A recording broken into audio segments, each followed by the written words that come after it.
Artist, our show where I get the awesome opportunity to interview artists who have participated in our art partner with Artstillery and at Art Cultivation at 723. I am Macy Liptoy. I'm the pastor of 723. And this week I get the awesome opportunity to interview Morgana Wilborn. Welcome to the show. Hello. Yeah. So good to have you. Thank you for allowing me to be in this space with you. I'm really excited for this. Yeah, so Morgana has participated in art cultivation. You often see her behind the bar pouring drinks, which is awesome. But more recently in our space at 723 has been performing in Generations of Adam, which was our show, or our story show that premiered last October and was just so powerful and incredible and amazing. So if we haven't gotten a chance to really see you out there doing your stuff, why don't you take just a little bit of time to tell us about who you are and what you do? Yeah, so I am a Dallas, Texas native. I'm one of those people who never left. I'll travel everywhere, but I love my city so much.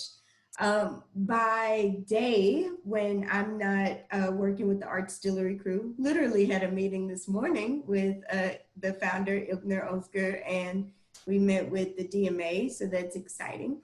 But yeah, I am the director of education at the Dallas Theater Center.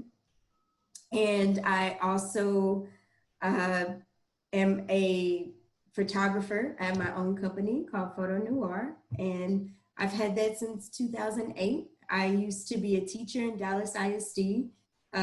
Education, community engagement, and the arts are my passion.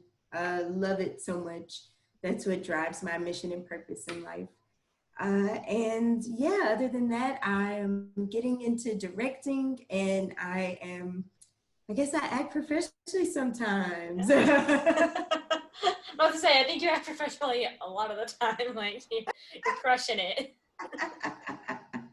So it's like, it's great. And I'm so happy that Artstillery is my new creative home.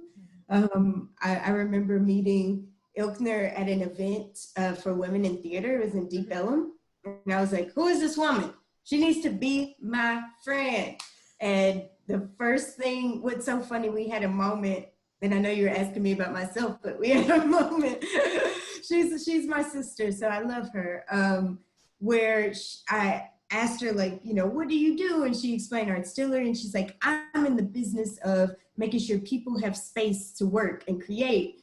And so if you want to know more about that, here's my card. Fast forward to, like, I have, you know, keys to go into 723 and create and be a core member. And I had to remind her, I was like, do you remember when you said, and she was like, what?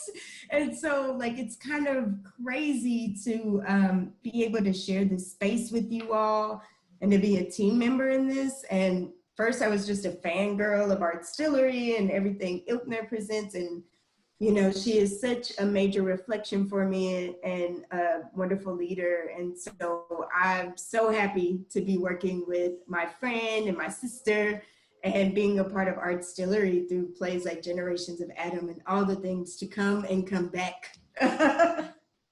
That's so cool. I know, I always, every time I like think about what Artstillery does, I'm just like so thankful that we ended up finding that partnership, and like all the people that have come through and have been part of this. Like every time I meet someone who's like, oh, I'm also part of Artstillery, I know they're going to be like an incredible human being. So It's so cool. So you said you're Dallas native, you grew up here, which same, really excited. Yeah. So when did you kind of get your start in theater and performance and art, and really kind of, was there a moment or a story that you can think of where you had this kind of lightning strike moment of, oh, I love this and I want to do this more and more and more? I think my mom was she was just awesome in like bringing the arts and bringing arts from around the world into my life. Mm-hmm. And just making sure that we were enriched in every way possible. And so, like, I was in plays, you know, I just saw a picture when I was at church doing sign language for the choir and stuff like that.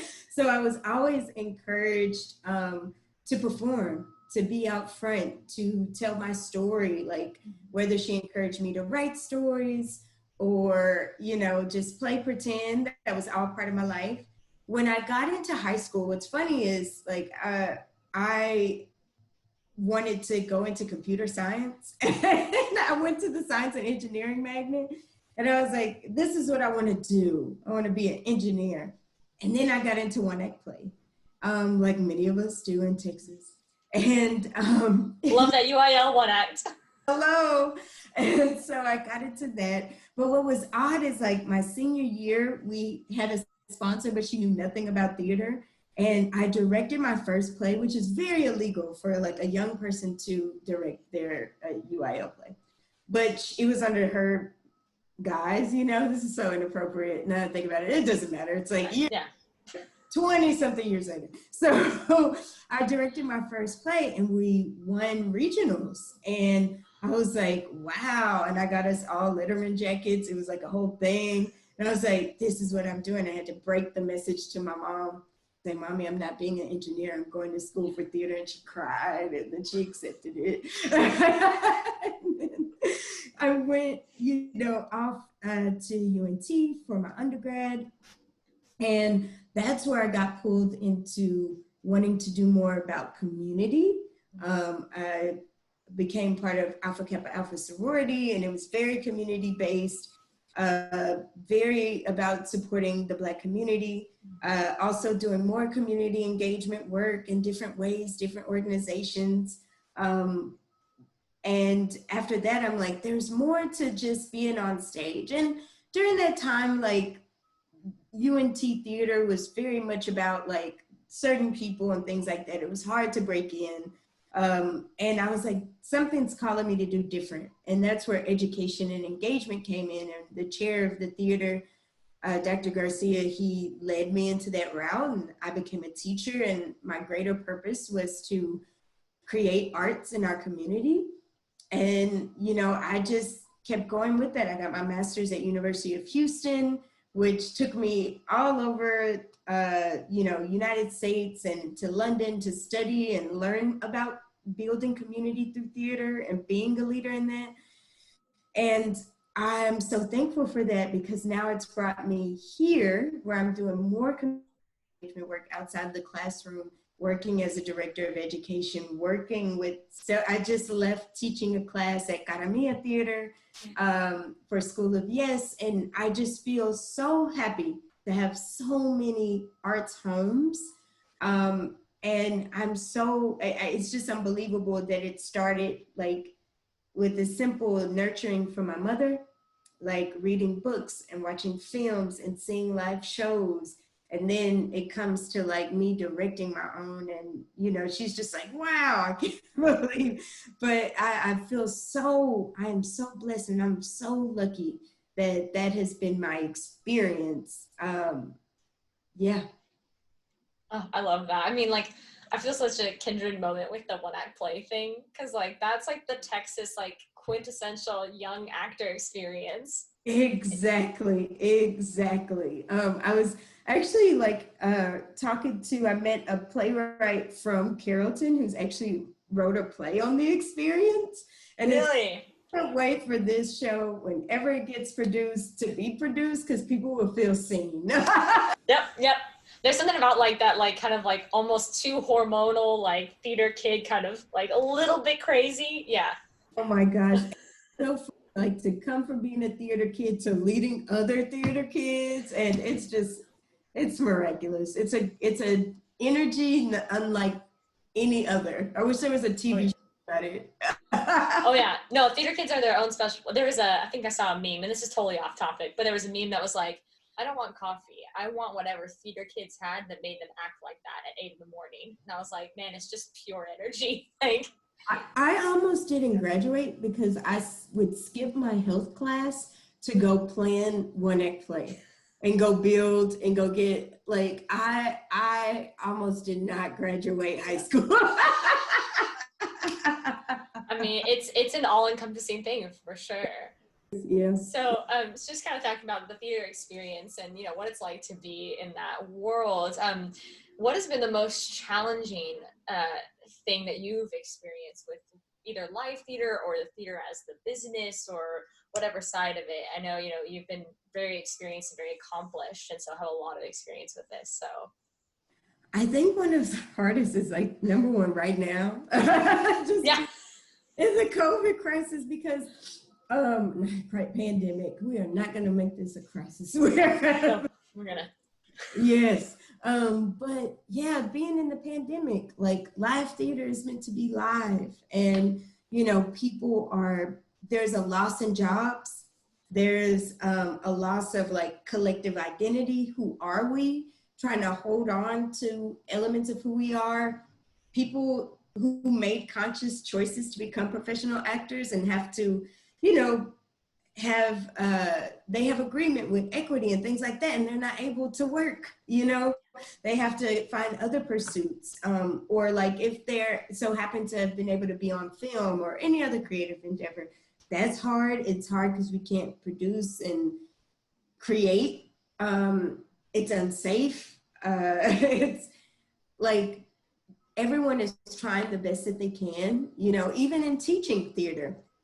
I literally hearing some of the concerns, you know, coming out of our teacher meeting for academia and like student focus and things like that. So I can imagine, you know, I'm a professor at the community college where in the Dallas colleges at El Centro and Eastfield, and it's hard to, you know, get people focused. You know, it's kind of even better because they don't have to travel, but also bad because they are dealing with their own like boundaries in terms of checking in with their mental health and things like that. So we're all grappling with all of those things in the absence of live theater. At the same time, there's a cultural awakening towards sensitivity and just showing up for BIPOC lives and stories, and like are people of color being paid as much as other white leaders, you know, are their stories being told? Are they being respected in institutions? And we're having hard conversations at Dallas Theater Center right now about that, where it's like, who gets to be heard and speak their truth without retaliation and things like that, under old white supremacist structures. And like, it's taking a lot of dismantling, it's taking a lot of work, but it will move towards something better. And those have been the biggest challenges, even, you know, coming out of the Me Too movement. Yeah. What did that mean for women? You know, white men in power. What did that mean for the stories untold for women of color? Because they, you know, did not get to fully lead the movement in that, right? Silent voices in the movement, with the exception of who was chosen to lead. And so these are all like things that have been, how does live theater come into an age where everyone is seen, everyone is heard, leads, you know, makes the same amount of money, feels respected, where we go into communities because we want to, because we are needed, because we feel we want to share, and not because we need to check off a list, you know, yeah. that. And so that's been also the hard part, because, you know, coming out of education, like I was at predominantly like Black and Latinx schools, you know, so like this has been new to come into this arena for me. And like every given institution has their own problems. We already know that. Educators don't get paid enough. I know that. And the children don't get as much as they're supporting certain things as they do others. So, and live theater institutions, that's the same thing. So the one good silver lining about this COVID pandemic is that we are forced to sit in these boxes and rectangles, look at each other and have these hard conversations. And I say, well, I have to go off to go build this and do that and worry about my own self-interest. I have to make sure to be mindful and compassionate of the other. And I need to be an activist and make sure the other is heard and seen and has a place at the table. I love that you just said that, because that absolutely sums up like what I hope 723 will become.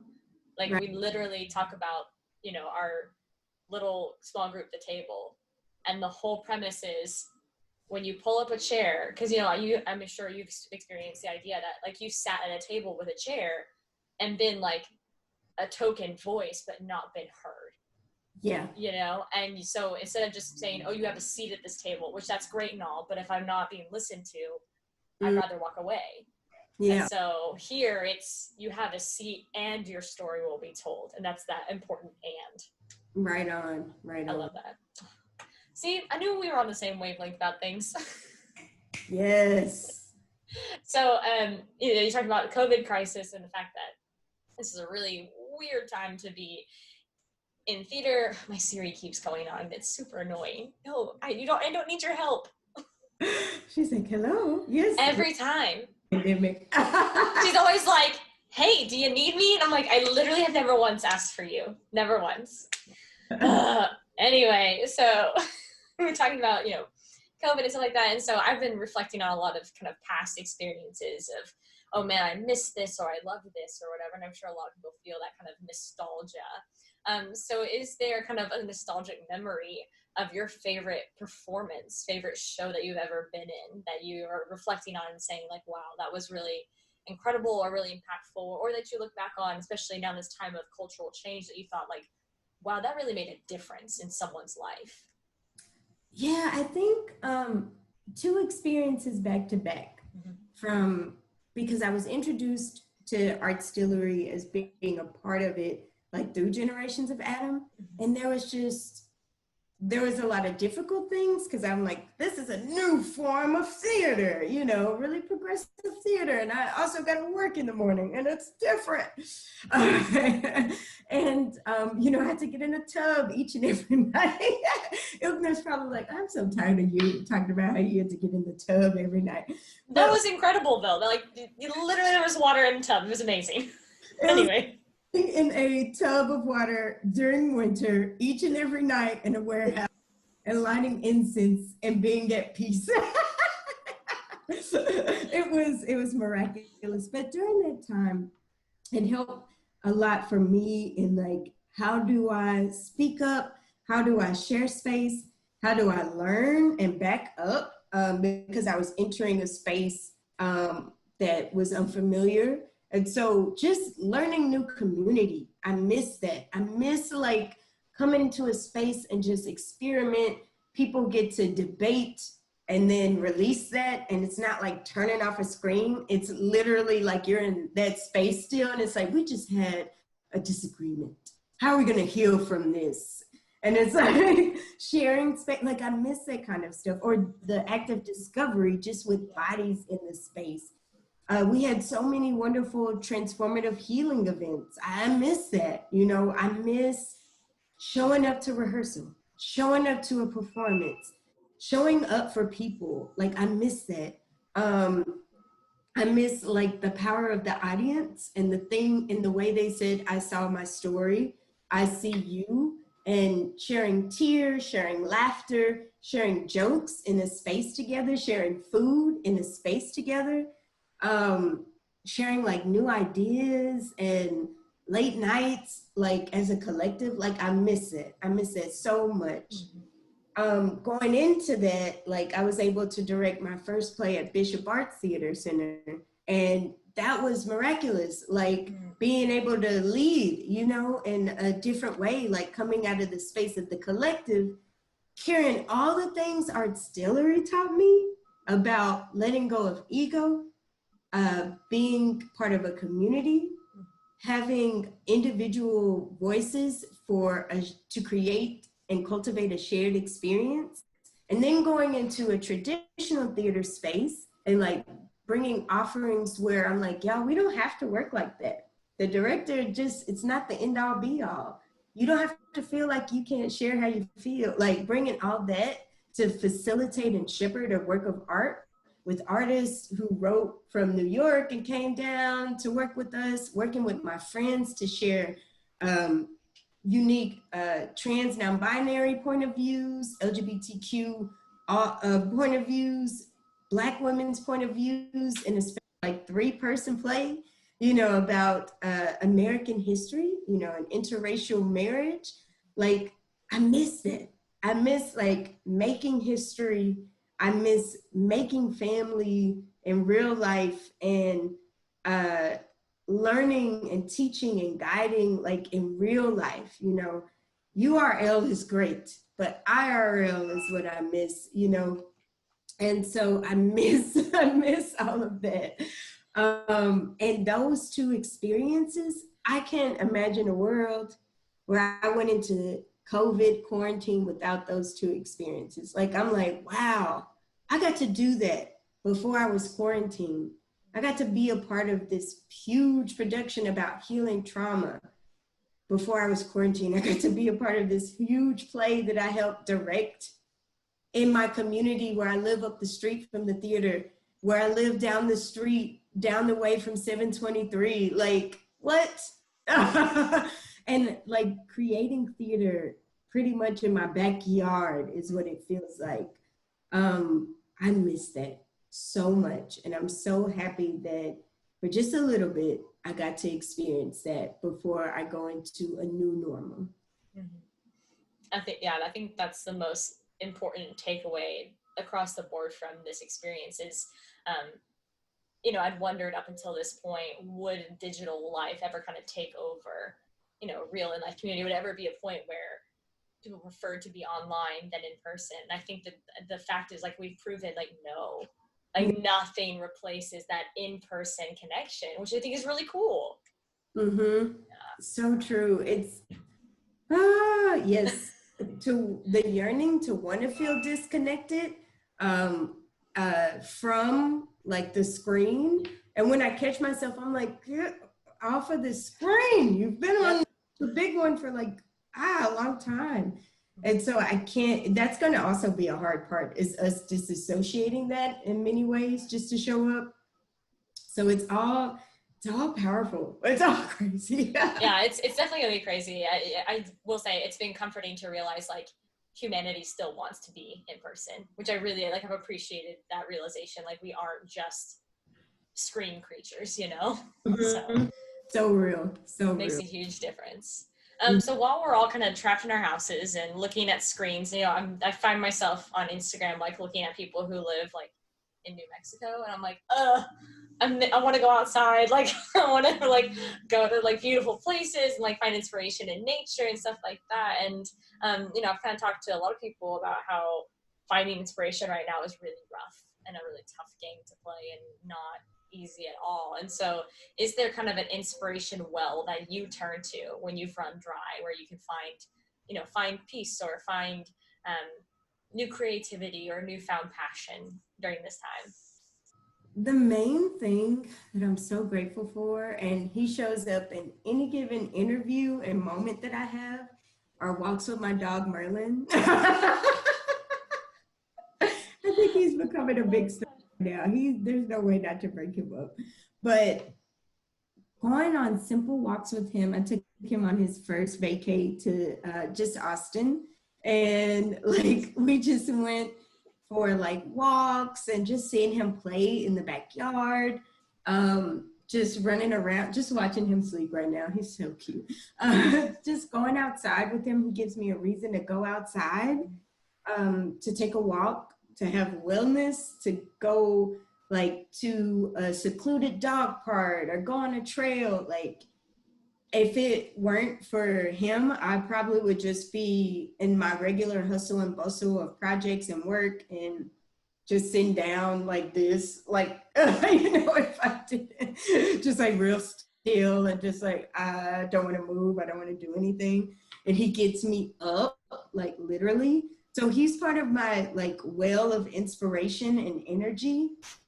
I have like, also just like friends. I have a healing circle of friends that I meet with every Wednesday. And that's been great because people share their stories, and we meet like virtually, of course, and we have like a chat on Instagram, but we just share videos and stories, and like I pull like oracle cards for them and tarot cards, and like we just talk and share that kind of fun energy as women. I'm with like any given friend bouncing off ideas. Like there's no way I can't sit with my friend Ilkner, and new ideas aren't created. So she's a whale, you know, for me. Like, she's the one who got me and Merlin out of the house and into Austin and created a nice social distance space for me to get away on a vacation. I love that. She's crazy. But I am thankful for women like her. I have other I have a lot of my will is women. Female relationships are my energy. Whenever my mom comes and stays for the weekend, she's my well of beautiful energy, and we can have honest conversations and talk about topics like, you know, in shared space as grown women. She's that well, girlfriends that are all around, and we're like, we're gonna watch, you know, this TV show together on this date, or have a happy hour and laugh at our pain. You know, they are part of my will. Some of my friend coworkers that I have got to social distance or meet up with, and we just laugh over hamburgers or tacos or our dogs. They are my will. All of the great books that friends like share, all of that is nourishing my plants. My new plants have been nourishment. Like, it's just been little things like that between women, dogs, and like weird esoteric inspiration, angels. All of that has been my will of inspiration and creating, and that's kind of what I relish in a lot. I love that. I love that it's connection that inspires you. Like, that's, I think, incredible, because I think people think like defining creativity you have to be like isolated and alone and like light candles and stuff, and that's so like across the board. Everyone I've asked this question to, they've said people. Yeah. And that's so cool. Like, everyone says human connection inspires them. Oh yes, like there's no way. Half of the time I'm with someone, I'm like, I need to write that down. Or like when I'm with friends, they're like, the stuff that comes out of your mouth, Mo, I need to write that down. That's what's beautiful. Like, I have a friend, we do tea and tarot. She's a filmmaker in Dallas, and we have such inspiration, like whether we social distance and like read our tarot cards and like bounce back and forth quotes, or like films we've watched, or like just real silly, like, you know, pop culture, like all of that feeds like inspiration and imagery and things to help me create. There's no way that I could do that by myself. You know, these people are my wealth of knowledge and beauty, and I love all of the intricacies of that to help inspire me. That's awesome. I love that. So you said that you know, books that people recommend that have been inspiring to you. So I asked this question to everybody because I think it's interesting to find out. Is there a book or film? My Siri again. She's like, I'll look that up for you. She's like, I got you. If you could recommend one book or film to read or watch during the stay-at-home order, what would be that recommendation, and why would you say everyone should read or watch this? So one thing that I'm really tapping into that I love, and a lot of my friends have read, or either read the book or they're venturing into it or heard podcasts, but this book called My Grandmother's Hands. And it's about racialized trauma and the pathway to mending our hearts and bodies. And it's by Resmaa Menakem, and it's so beautiful because it looks back at racialized trauma. And it also looks like at like when we think of the police, when we think of people who are supposed to be peacekeepers, right? What has went wrong in the alignment of peace within their bodies, or the misalignment with peace in their bodies and mindfulness in their bodies, where instead of enacting harm on others and trauma on other bodies and countless lives lost, what could have changed in the mindfulness and meditation and simple breathing that could have changed those moments? And there's wonderful meditations for like police, for people of color, for anybody in this book to gain insight and just, looking at history and looking how trauma has gone into our bodies, um, and how like we carry these blood memories and these trauma memories of our ancestors, and we carry, internalized racism. We carry like these white supremacist structures passed down, right? And how like, dismantling all that, through new knowledge and through control of our body and decolonization of our body and our space and how we see the world. So, yeah, I've been doing meditations through that and sharing it with friends who are having some anxiety during this time. But I think it's such a nice encompassed book for like looking at racialized trauma during a pandemic and quarantine, and a lot of our community members are showing up for the revolution, protesting and things like that. So self-care for the activists, self-care for peacekeepers, for the attendees, for those who are at home, who want to give but can't. And it's just, it's beautiful work. And looking at like ourselves, looking at whiteness, looking at racism and all that. It's beautiful how it breaks it down, but also provides ways to heal, which is what like I'm always about. We can have these conversations. Where are we moving towards action and transformative healing?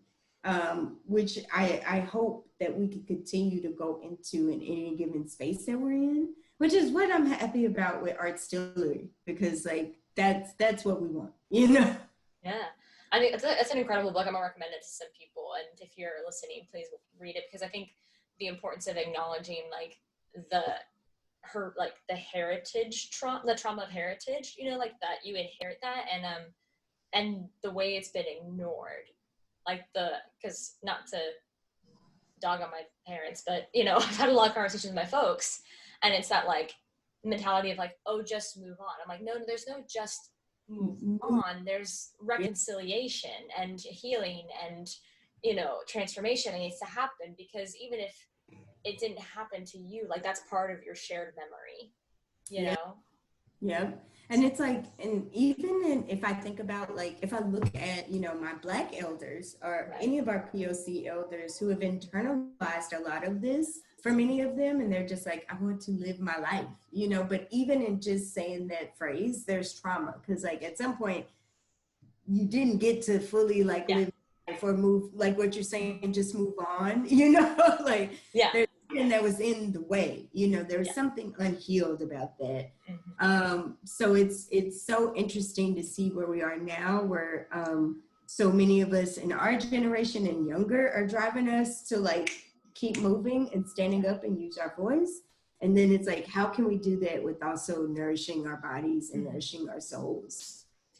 Yeah, I 100% think that's absolutely essential. And I've read a lot of stuff, and I think one of the important quotes that's come up the past couple of weeks was the fact that in Germany they acknowledged their Nazi history and their anti-Semitic history, and they've worked to really, I lived there for a while, and have worked to really not only like move on from it, but like say we did wrong, we are healing from this, we are doing something different. And where America hasn't reached that point of acknowledging where we've done wrong in any way, form, or fashion. And it starts even like that's one of the movements that I'm trying to make as a leader in the institutions that I am present in, is like, we got to speak up where we went wrong, where we hurt people, because if you don't speak up, you're still holding on to control, white supremacy, and racism. You gotta, if you just simply say, this is where I went wrong, once people can, because every time I go into these discussions, I'm like, the worst you can do is fire me. I always say that. And like, I want like other leaders to think the worst that could happen is I'm asked to leave or step down. Just saying those phrases, dismantling and releasing that control in order to release your voice, in order to show up authentically, means the most. And we need that from specifically white leaders, and especially white male leaders in power, like, is to say, we did this wrong. This is, and specifically the, like, these things, you know, and not just like, I'm going to read, I'm going to try to do better, I'm looking on my life, you know, and it's like, but what'd you do? What do you got to look back on, you know? So being aware, speaking our truth, because, like, man, I'm in these spaces with these young people who speak their truths, and there's elders who can't do it. And that's a problem. We have to be, because someday we will pass on, you know, at any given age, as we can see. So who does it hurt to release power? Just a little bit. I love it. I think that's so, girl, I might get you to come preach some point. Get ready. You got truth to spill, and I got a platform for you. So let's make this happen. Take a seat at the table, though, anytime. Yeah. All right. So as we wrap up and come to the conclusion, I ask this question of everyone who participates in this interview kind of show thing that I do. And the question is, and I think it's so important and so interesting to hear everyone's voice. The question is, if you could broadcast one sentence or two sentences to the whole world, and everyone would really like soak it in, not just like hang it on a billboard and people see it but don't accept it, like really truly it would kind of soak into their soul and like really make a difference in their life, what would be that message? Ooh. I know. I was thinking about that one, and I was like, ooh, I don't know if I'm ready for that one, Pastor Mason. You're ready. You got this. Ooh. There's a few, but I'm going to settle on one.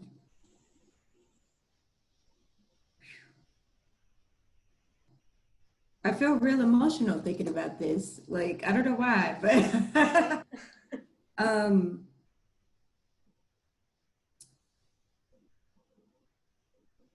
when we truly decolonize and dismantle our way of living, that only serves us or one group, we support everyone, spirit and being. Oh, I love it. I'm not gonna say anything else. That was beautiful. That was like, bravo, bravo, bravo. I'm gonna put that on my inspiration board. I'm gonna make a board of everyone's like one message, and that's gonna be like the biggest one on top, because I love that. Get out of here. Beautiful. Well, thank you so much for taking the time out of your day to participate in this web series and to have a conversation with me. I really appreciate it. I appreciate you kind of showing your soul and being vulnerable. Like, it's a beautiful thing to be able to see someone like get to here. Thank you so much for making a space for me to be heard and be seen. Know that I see you and I hear you, and I love sharing space with you, Macy. Like, thank you for just welcoming us into your space, shared space at 723 to create in every given way. And I hope we can continue to do so, showing up for each other, and just create spaces for healing and storytelling, whatever that looks like, and for people to flourish creatively. So I hope we can continue to do that and be partners with that. Thank you, thank you, thank you for this space. Yeah, absolutely. We are 100%, we are going to do that. It's not a hope, it's happening. Love it.